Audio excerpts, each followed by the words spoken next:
बहुत पुराने ज़माने की बात है, जब ज़मीन पर बादशाहों का राज हुआ करता था। उन्हीं में एक बादशाह था, सुल्तान आदिल।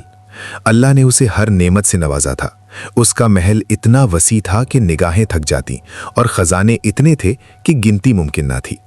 सुल्तान जब अपने हीरे जवाहरात से मुज़य्यन शाही लिबास पहनकर सर पर याकूत जड़ा ताज सजाए तख्त पर बैठता तो उसे लगता कि वो दुनिया का सबसे ताकतवर इंसान है। उसकी एक आवाज़ पर हज़ारों सर झुक जाते थे।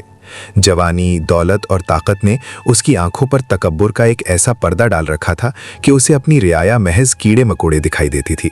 वो अक्सर अपने सफ़ेद घोड़े पर सवार होकर शिकार के लिए निकलता तो ज़मीन उसके घोड़े की टापों से लरज़ उठती।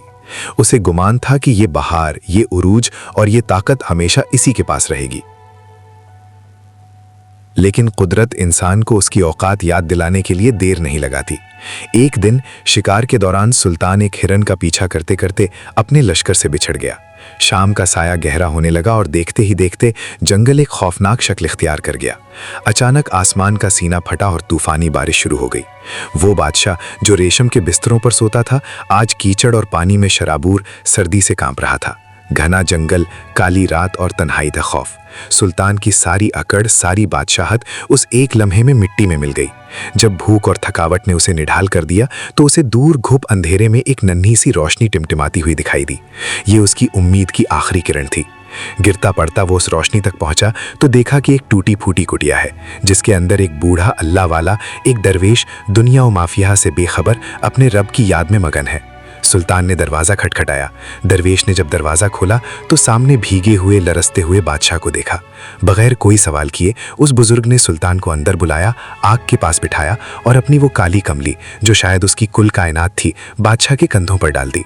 खाने के लिए उसने सुल्तान के सामने सूखी हुई जौ की रोटी और मिट्टी के प्याले में पानी रखा।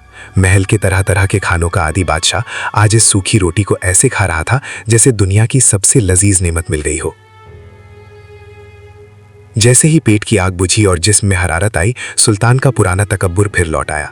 उसने बड़ी शान से दरवेश से कहा, बड़े मियाँ, तुम शायद मुझे नहीं जानते, मैं इस मुल्क का सुल्तान हूँ। तुमने मेरी जान बचाई है, मांगो क्या मांगते हो। मैं तुम्हें सोने चांदी से तोल सकता हूँ, आलीशान महल दे सकता हूँ। दरवेश ये सुनकर मुस्कुराया। उसकी आंखों में अजीब सी चमक थी। उसने कहा, सुल्तान, अगर तुम वाकई इतने ही बाइख्तियार हो तो मेरी 3 छोटी सी ख्वाहिशें पूरी कर दो। सुल्तान ने कहा, बोलो। दरवेश बोला, पहली बात, जब मौत का फरिश्ता मेरी जान निकालने आए तो क्या तुम अपने खजाने देकर मुझे 1 मिनट की मोहलत दिला सकते हो ताकि मैं तौबा कर लूं? सुल्तान खामोश हो गया। दरवेश ने फिर पूछा, दूसरी बात, जब मुझे कब्र के घुप अंधेरे में अकेला उतारा जाएगा तो क्या तुम वहां रोशनी बनकर मेरे साथ रहोगे?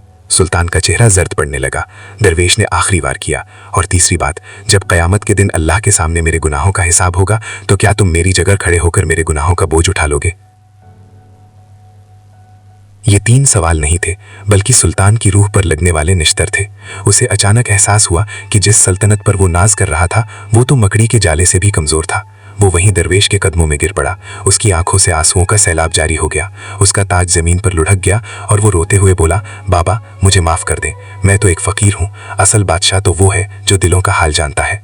अगली सुबह जब तूफान थम गया और लश्कर बादशाह को ढूंढता हुआ वहां पहुंचा तो उन्होंने एक अजीब मंजर देखा। वो सुल्तान जो कल तक गर्दन अकड़ाकर चलता था, आज सर झुकाए आजिज़ी का पैकर बना झोंपड़े से बाहर आया। उस रात ने उसे बदल कर रख दिया था। उसके बाद की जिंदगी उसने तख्त पर बैठकर नहीं बल्कि अवाम के दिलों में रहकर गुजारी, क्योंकि अब वो जान चुका था कि हकीकी बादशाहत तकब्बुर में नहीं बल्कि आजिज़ी में है।